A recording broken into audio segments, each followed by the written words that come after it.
आप उसे इस बहुत ही ज़रूरी है आपको जानना। तो आरपीएससी ने क्या जारी किया है, तो हमारे साथ बने रहिए लास्ट तक। तो हम बताते हैं पूरा नोटिफिकेशन क्या है। सबसे पहले जैसा कि आपको शो हो रहा है, OMR guideline for upcoming exam.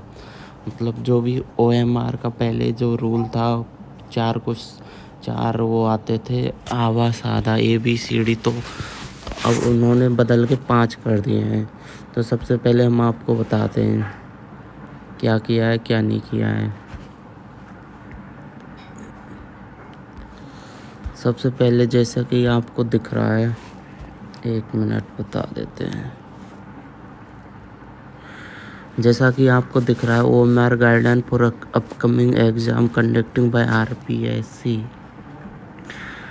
RPSC की भर्ती की परीक्षाओं की तैयारी कर रहे विद्यार्थियों के लिए बड़ी अपडेट आ गई है।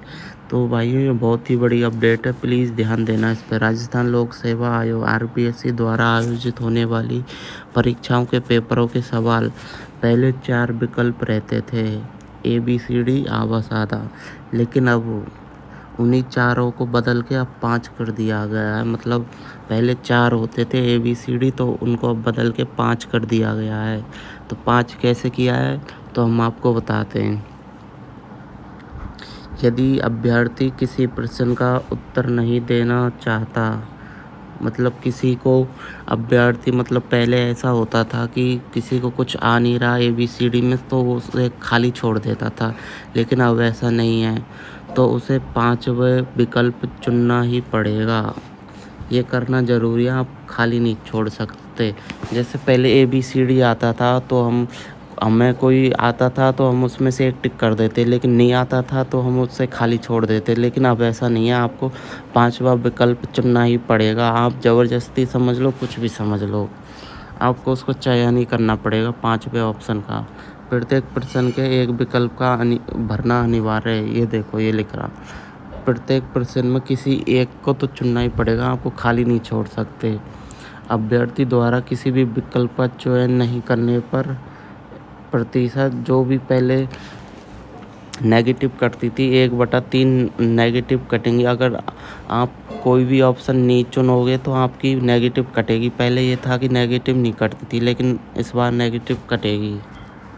और हम बात कर लेते हैं आगे। अभ्यर्थी द्वारा 10% से अधिक प्रश्नों में यदि किसी भी विकल्प का चयन नहीं किया गया, मतलब 10, जैसे हमारे 100 क्वेश्चन है, उसमें से 10%, मतलब 10 क्वेश्चन आपने छोड़ दिए, कुछ भी 5 में से कुछ भी नहीं चुना, तो आपका इस परीक्षा में अयोग्य ठहरा दिया जाएगा, आपको इस परीक्षा से निकाल दिया जाएगा। तो आप ये समझ लीजिए, 5 में से एक विकल्प तो आपको चुनना ही चुनना है। तो जैसा कि आपको समझ आ गया ही होगा क्या करना है क्या नहीं करना, मैं दोबारा से बता देता हूँ आपको फटाफट। जैसे कि पहले 4 विकल्प आते थे ABCD, अब 5 कर दिए होंगे, 5 कर दिए हैं, तो आपको 5वां चुनना ज़रूरी है, बहुत ज़रूरी है। तो उसे 5वें विकल्प, अगर अभ्यर्थी किसी भी प्रश्न का उत्तर नहीं देना चाहता, तो उसे 5वां आपको चुनना ज़रूरी है। आपको समझ आ रहा होगा। किसी विकल्प को भरना अनिवार्य होगा। अभ्यर्थी द्वारा विकल्प का चयन नहीं बनने पर उसकी नेगेटिव काटी जाएगी। पहले नेगेटिव नहीं होती थी, लेकिन अब नेगेटिव काटी जाएगी। और सबसे महत्वपूर्ण, 10% से अधिक, आपने अगर 100 में से 10 भी क्वेश्चन छोड़ दिए, तो आपको इस परीक्षा में अयोग्य ठहरा दिया जाएगा। मतलब कि आप इस परीक्षा में अयोग्य हैं, मतलब कोई मतलब नहीं है, आपको 5 में से एक ना एक तो भरना है। और राजस्थान की ओर से निकाली गई, मैं आपको दूसरी भी नोटिफिकेशन बता देता हूँ, रुको 1 मिनट।